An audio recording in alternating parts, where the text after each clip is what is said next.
modern, volumetric, cubic, Raumplan, Ornament and Crime. Hey everybody, today we will have a quick introduction about the Villa Müller in the Czech Republic. Villa Müller is done by one of the most important modernist architects, Adolf Loos. Adolf Loos developed the large extent of his clients through his friends, whom he met regular tables in cafe houses and restaurants. Other clients may have noticed him through word of mouth and his publications in daily newspapers. One of them was the Frantisek Müller, who lived in Prague with his partner Villa Müller. Frantisek Müller was an engineer and owned a construction firm, specializing in reinforced concrete and developed new building techniques.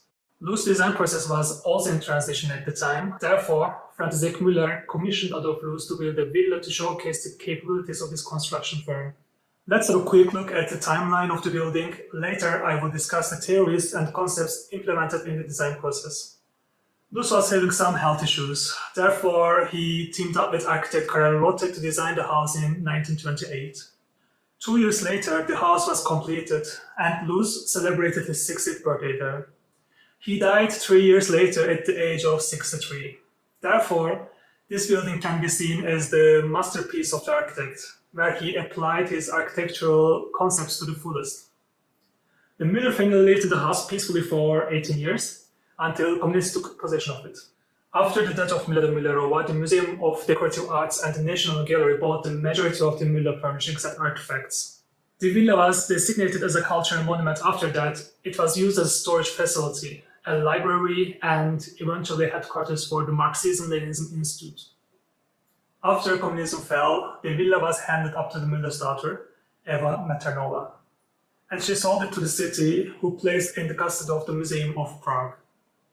3 years later, the villa was repaired, and in 2000, it reopened doors as a museum. Since this is one of the latest work of the architect, it is apparent to see the exhibition of two main theories that he believed strongly: his critical essay, Ornament and Crime, and his design approach, Raumplan. When we first approached the house, the outer facade, with its cubic shape, white and solid appearance, displays the ideologies of his critical essay, Ornament and Crime. Loos believed that using ornaments would make an object go out of style too quickly.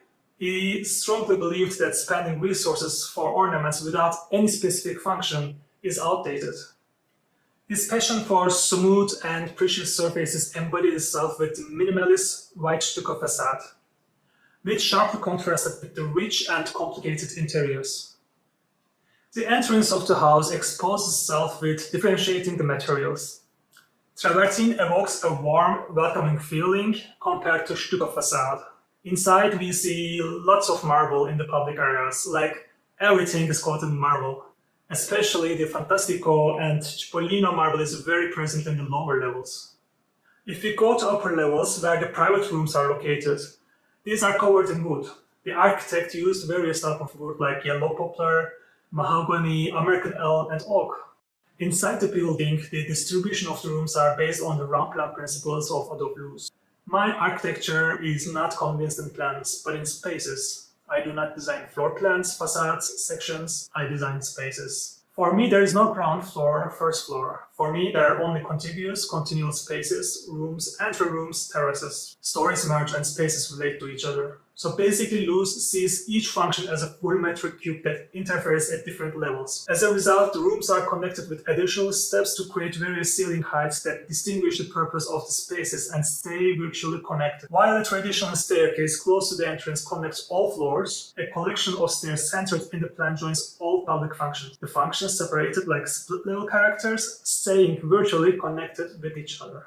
The Raumplan is even more apparent in the section views. The living room is breathtaking with its almost 3-meter ceiling height. The public functions are collected at the lower levels, and private rooms are located in the upper levels of the house. Here we can also see the traditional staircase connecting all the floors. Obviously, with its excessively used expensive materials and so many stairs interconnecting all those various levels, it's a costly house to build.